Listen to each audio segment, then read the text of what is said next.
السلام على نبي المرسلين وعلى آله وصحبه أجمعين.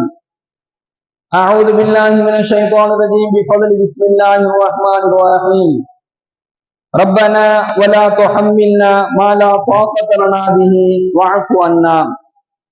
இறைவா, எங்களால் தாங்க முடியாத சுமைகளை எங்களின் மீது சுமத்தாமல் இருப்பாயாக.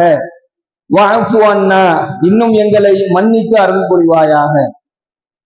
கண்ணியத்திற்குரிய அல்லாஹுவின் நல்லடியார்களே, சகோதரர்களே, நபிகள் நாயகம் ஸல்லல்லாஹு அலைஹி வஸல்லம் அவர்கள் கூறுகின்றார்கள், மனிதர்கள் சிறந்தவர்கள் யார் என்று சொன்னால், மக்பூமான உள்ளம் உடையவரும் உண்மையை பேசும் நாவும் உண்மையை சொல்லக்கூடிய நிலையில் வாழக்கூடிய மனிதர்களிலே சிறந்தவர்கள் என்பதாக நபிகள் நாயகம் ஸல்லல்லாஹு அலைஹி வஸல்லம் அவர்கள் சொன்னார்கள். அப்போ சஹாபாக்கள் கேட்கிறாங்க, அல்லாஹ்வுடைய தூதரே, உண்மையை பேசக்கூடிய நாவு உள்ள மனிதரை நாங்கள் அறிந்து கொள்வோம். ஆனால் இந்த மக்மூமான உள்ளம் என்றால் என்ன? அந்த மக்மூமான உள்ளம் உடையவர்கள் எப்படிப்பட்டவர்கள் என்பதாக சஹாபா பெருமக்கள் நபிகள் நாயகம் ஸல்லல்லாஹு அலைஹி வஸல்லம் அவர்களிடத்திலே கேட்கிறாங்க. நாயகம் ஸல்லல்லாஹு அலைஹி வஸல்லம் அவங்க சொல்றாங்க, மக்மூமான மனிதர், மக்மூம் என்று சொன்னால் என்ன என்றால், ஒன்று அவரிடத்துல பேணுதல் இருக்கும், பேணுதலோடு அவர் வாழுவார். இரண்டாவது, தூய்மையான குணம் அவரிடத்துல இருக்கும். அடுத்து, தன் மீது பாவத்தினுடைய சுமைகள் இல்லாத ஒரு மனிதராக அவர் இருப்பாரு. அது மட்டுமல்லாமல் தன்னுடைய உள்ளத்தில் பிறரை பற்றிய பொறாமை, கபடம் போன்ற குணம் இல்லாத உள்ளமுடையவராக இருப்பார். இவர்தான் மக்மூமானவர் என்பதாக நபிகள் நாயகம் ஸல்லல்லாஹு அலைஹி வஸல்லம் அவர்கள் கூறியதாக ஹஜ்ரத் அப்துல்லாஹ் இப்னு அம்ர் ரலியல்லாஹு அவர்கள் இந்த ஹதீஸை அறிவிக்கின்றார்கள். கண்ணியமிக்க அல்லாஹ்வின் நல்லடியார்களே, சகோதரர்களே, மனிதர்களில் சிறந்தவர்கள் இரண்டு தன்மை வேண்டும் என்பதாக சொன்ன ஸல்லல்லாஹு அலைஹி வஸல்லம் அவர்கள் அதுல முதலாவது எதை சொல்கிறார்கள் என்று சொன்னால், உண்மையை பேசக்கூடிய நாவு உடையவரே மனிதர்களில் சிறந்தவர் என்பதாக சொல்லி காண்பிக்கின்றார்கள். அப்ப நாவை பாதுகாக்க வேண்டும் என்பதாக இந்த ஹதீஸின் வாயிலாக நமக்கு சொல்லி காண்பிக்கின்றார்கள். இந்த நாவினால் ஏற்படக்கூடிய விபரீதங்கள் நிறைய இருக்குது.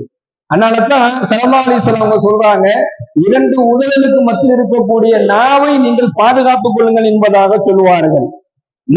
நம்முடைய நாவினால் எந்த நிலையிலேயும் யாரையும் நோவினை செய்துவிடக் கூடாது. உண்மையை பேசக்கூடிய நாவு உடையவர் தன்னுடைய நாவை பேணி வாழக்கூடியவர். உண்மையை பேசக்கூடிய நாவு உடையவர் தன்னுடைய நாவை பேணி பாதுகாத்துக் கொள்ளக்கூடியவர். தன்னுடைய நாவினால் யாருக்கும் எந்த விதமான நோவினையும் ஏற்படுத்தாமல் வாழக்கூடிய அந்த மனிதர் இருக்கிறாரு, அவருக்கு எல்லாம் உள்ள இறைவன் நெருக்கடிகளையும் சுமைகளையும் அவருக்கு அல்லாஹ் ஒருபோதும் வழங்க மாட்டான் என்பதாக நபிகள் நாயகம் ஸல்லல்லாஹு அலைஹி வஸல்லம் அவர்கள் சொல்லி காண்பிக்கின்றார்கள். அடுத்து, மக்மூமானவர் என்பதாக சொல்லும் பொழுது பேணுதலை பற்றி பெருமானார் ஸல்லல்லாஹு அலைஹி வஸல்லம் அவர்கள் பேசுகின்றார்கள். இந்த பேணுதல் இருக்குது, இது வாழ்க்கையில் மிகப்பெரிய ஒரு அவசியமான ஒரு ஒன்றாக இருக்கு. அந்த அளவுக்கு அப்படின்னு சொன்னா, ஒரு மனிதர் பேணுதலாக வாழ ஆரம்பிச்சுட்டார் அப்படின்னா அவருடைய வாழ்வு நிச்சயமாக சிறப்பானதாக மாறிடும். அது மட்டுமல்லாமல் பேணுதலான வாழ்க்கையை சிறந்த ஒரு வாழ்க்கையாக இருக்கும். பேணுதலான முறையில ஒரு மனிதர் எந்த செயலை செய்தாலும், அவர் என்ன செஞ்சாலும் அதுல ஒரு பேணுதலை கடைபிடித்தார், அதுல ஒரு சரியான ஒரு பேணுதலை அவர் கடைபிடித்தார் அப்படின்னு சொன்னா அது அவருக்கு மிகப்பெரிய ஒரு சிறப்பை ஏற்படுத்தி தரும் என்பதாக இந்த ஹதீஸின் வாயிலாக நம்ம பார்க்கிறோம். அடுத்து, தூய்மையை பற்றி நாயகம் ஸல்லல்லாஹு அலைஹி வஸல்லம் சொல்றாங்க, மிக முக்கியமான ஒரு ஒன்று, அல்லாஹ் மிகவும் விரும்பக்கூடிய ஒரு விஷயம். தன்னுடைய அடியார்களிடத்தில் அல்லாஹ் அதிகமாக விரும்புவதே தூய்மையை தான். தூய்மையான குணமும் தூய்மையான உள்ளமும் அதாவது வெளிரங்கத்திலேயே அல்லாஹ் ஒரு அடியானிடத்துல தூய்மையை எதிர்பார்க்கிறான். அதே போல உள்ரங்கத்திலும் அல்லாஹ் தூய்மையை எதிர்பார்க்கிறான். உடல் ரீதியாகவும் ஒரு மனிதன் தூய்மையாக இருப்பதை, சுத்தமாக இருப்பதை அல்லாஹ் விரும்புகிறான். அதே போன்று உள்ளம் ரீதியாக, மன ரீதியாக, தன்னுடைய எண்ணத்தின் ரீதியாக, தன்னுடைய குணம் ரீதியாக ஒரு மனிதன் தூய்மையாக சுத்தமாக இருப்பதை அல்லாஹ் அதிகமாக விரும்புகின்றான். அப்ப ஸல்லல்லாஹு அலைஹி வஸல்லம் சொல்றாங்க, மக்மூமான உள்ளம் உடையவர், அல்லாஹ்விடத்திலேயும் மனிதர்களிலேயும் சிறந்தவர், அவர் அல்லாஹ்விடத்திலேயும் சிறந்தவர் என்பதாக சொல்லிட்டு அந்த மக்மூமான உள்ளம் உடைய மனிதர் யாருன்னு சொன்னா பேணுதலையும் தூய்மையும் அவர் கடைபிடிப்பாரு. அடுத்து சொல்றாங்க, பாவத்தினுடைய சுமை இல்லாமல் அவர் இருப்பாரு. பாவத்தினுடைய சுமை இல்லாத மனிதர். அப்போ செய்திருக்கக்கூடிய பாவத்திற்கு நாம அல்லாஹ்விடத்துல அப்பப்போ நம்ம தௌபா செஞ்சுட்டோம் அப்படின்னு சொன்னா பாவத்தினுடைய சுமைகள் நம்ம மேல இருக்காது. அதனாலதான் இந்த வசனத்தின் மூலமாக அல்லாஹ் சொல்லிக் கொடுக்கிறான், மாலா தாக்கத்தலனாமிஹி வஅஃபு அன்னா, யா அல்லாஹ் எங்கள் மீது சுமையை சுமத்திடாத, வஅஃபு அன்னா எங்களுடைய பாவங்களை மன்னித்து அருள் புரிவாயாக என்று நீங்க என்ற அடிக்கடி நீங்க கேளுங்க என்பதாக அல்லாஹ் சொல்றான். அப்ப அதிகமாக யாரு தௌபா செய்ய ஆரம்பிச்சுட்டாரோ அந்த மனிதருக்கு என்ன செஞ்சிடாது, பாவத்தினுடைய சுமைகள் இல்லாமல் அல்லாஹ் ஆக்கி விடுவான். அல்லாஹ்விடம் அதிகமாக மன்னிப்பு கேட்பதை கொண்டு சுமையில்லாத ஒரு நிலைக்கு அல்லாஹ் என்ன செஞ்சிடுவான், அல்லாஹ் அந்த பாவத்தினுடைய சுமைகளை விட்டு அந்த மனிதரை அல்லாஹ் பாதுகாத்துடுவான். அடுத்து சொல்றாங்க, பிறரை பற்றிய கபடமும் பொறாமையும் இல்லாமல் வாழக்கூடிய மனிதரே மக்மூமானவர் என்பதாக சொன்னார். எந்த நிலையிலையுமே யாரை பற்றியுமே ஒரு தவறான ஒரு எண்ணமோ அல்லது பொறாமையான அந்த நிலையோ உள்ளத்துல வந்துடக்கூடாது. அதுல பெருமானார் ஸல்லல்லாஹு அலைஹி வஸல்லம் மன்னவர்கள் அதிகமாக தங்களுடைய சஹாபா பெருமக்களுக்கு சொன்னது என்ன அப்படின்னு சொன்னா, என் அருமை தோழர்களே, உங்களில் ஒருவரை பற்றி என்னிடத்தில் வந்து குறை சொல்லாங்க. அது நீங்க அப்படி குறை சொல்லும் பொழுது என்னால தாங்க முடியல, எனக்கு கஷ்டமா இருக்குது. நீங்க உங்க எல்லோரையுமே நான் ஒரே பார்வையில தான் பாக்குறேன்.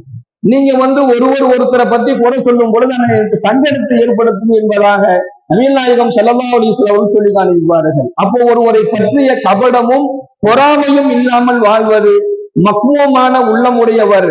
அவர் என்ன செஞ்சார், அவர் அல்லாஹ்விடத்துல பிரியமானவர், அல்லாஹ்வின் மனிதர்களிலும் சிறந்தவர் என்பதாக பெருமானார் ஸல்லல்லாஹு அலைஹி வஸல்லம் அவர்கள் சொல்லி காண்பிக்கின்றார்கள்.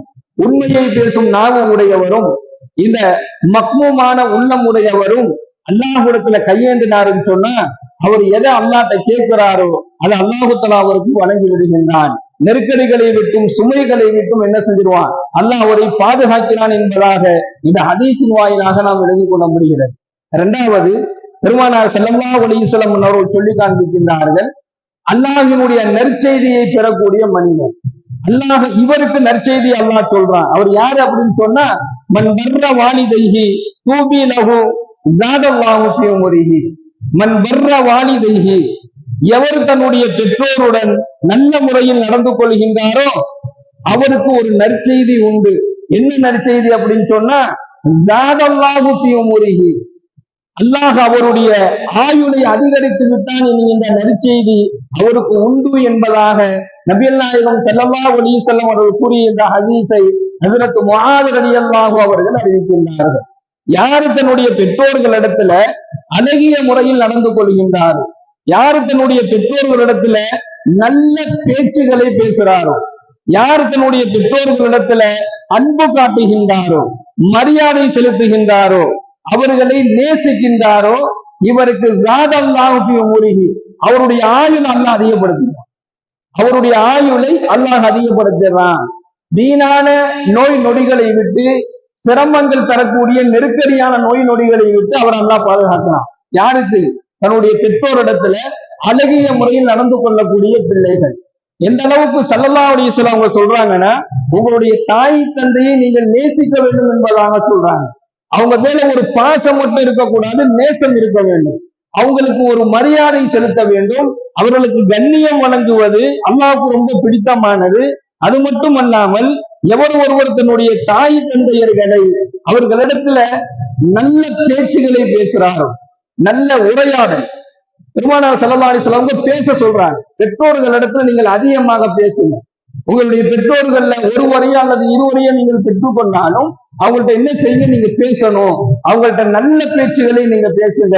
அவர்களுடைய மன மகிழ்ச்சி தரக்கூடிய நல்ல வார்த்தைகளை அவங்கள்ட்ட நீங்க அதிகமாக பேசுங்க என்பதாக பெருமானார் ஸல்லல்லாஹு அலைஹி வஸல்லம் சொல்லி காண்பிக்கின்றார்கள். எவர் பெற்றோரிடத்துல இந்த மாதிரிலாம் நடந்துக்கிறாரோ அவருக்கு அவர்களுடைய துவா கிடைச்சிடும். யாருக்கு பெற்றோர்களுடைய துவாவை எந்த பிள்ளை வாங்கிட்டாரோ, எந்த மனிதருக்கு அவருடைய தாய் தந்தை பெற்றோருடைய துவா கிடைச்சிருதோ, அல்லாஹு தஆலா பெற்றோர்களுடைய துவா அந்த மனிதருக்கு, அந்த பிள்ளைக்கு இருக்கின்ற வரையிலும் சுமைகளையும் நெருக்கடிகளையும் அல்லாஹ் என்ன செஞ்சிட மாட்டான், வழங்க மாட்டான் என்பதாக இந்த ஹதீஸின் வாயிலாக நபிகள் நாயகம் ஸல்லல்லாஹு அலைஹி வஸல்லம் சொல்லி காண்பிக்கின்றார்கள். கண்ணியமிக்க அல்லாஹ்வின் நல்லடியார்களே, சகோதரர்களே, எந்த குணம் உடையவரை பெருமானார் ஸல்லல்லாஹு அலைஹி வஸல்லம் மன்னவர்கள் சிறந்தவர் என்பதாக சொன்னார்களோ அந்த நற்குணத்தை அல்லாஹ் நமக்கு வழங்குவானாக. நமக்கு இருக்கக்கூடிய நம்முடைய பெற்றோர்களை அன்போடும் பாசத்தோடும் நேசத்தோடும் மரியாதையோடும் கண்ணியத்தோடும் அவர்களை கவனித்துக் கொள்ளக்கூடிய நல்ல நசீபை அல்லாஹ் நமக்கு வழங்குவானாக. நம்முடைய பெற்றோர்களுடைய துவாவை வாங்கக்கூடிய பிள்ளைகளாக அல்லாஹ் நம்மை ஆக்கி வைப்பானாக. அதனுடைய பரக்கத்தை கொண்டு நெருக்கடிகளை விட்டோம் எல்லாம் வல்ல இறைவன் நம் அனைவரையும் பாதுகாப்பானாக. வாஹிரு அவானா அல்ஹம்துலில்லாஹி ரப்பில் ஆலமீன். அஸ்ஸலாமு அலைக்கும் வரஹ்மத்துல்லாஹி வபரகாத்துஹு. சுப்ஹானல்லாஹி வபிஹம்திஹி சுப்ஹானக அல்லாஹும்ம வபிஹம்திக வனஷ்ஹது அல்லா இலாஹா இல்லா அன்த வனஸ்தக்ஃபிருக வனதூபு இலைக். சுப்ஹான